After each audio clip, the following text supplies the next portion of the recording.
تطعن في أم المؤمنين الطاهرة المبرأة من فوق 7 سماوات؟ سبحان الله أمك. عائشة أمنا. أنت أمك عايشة لندحين؟ أم المؤمنين يجعل أمك. الرضاع تعريفه التقام الثدي، يما فلا يقال رضع إلا من باشر الثدي بفمه. هل اختليت بها الخلوة الشرعية؟ فلا يقال رضع إلا من باشر الثدي بفمه. ينصر دينك. فلا يقال رضع إلا من باشر الثدي بفمه.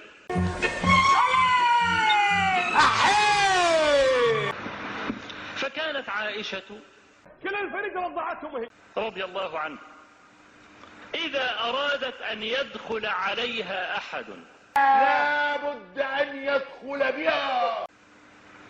أمرت بنات أخواتها وإخوتها أن يرضعنه فيدخل عليها بتلك الرضع.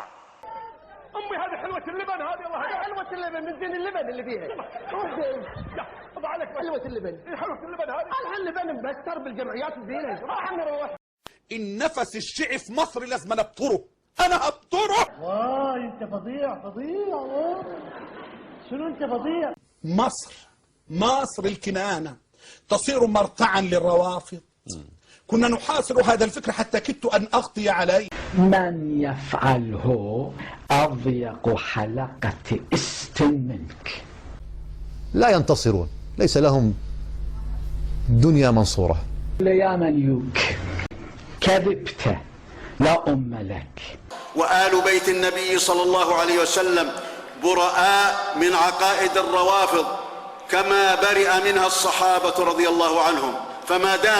فما دام أن هؤلاء يتصرفون باسم أبي صالح وثوراتهم لأجله وهو معدوم لم يولد أصلا كما في كتاب الكافي. نعم. والروافض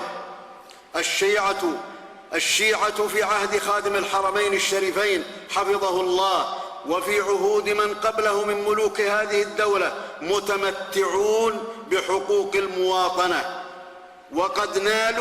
وقد نالوا من هذه الدولة خيرات لا تعد ولا تحصى.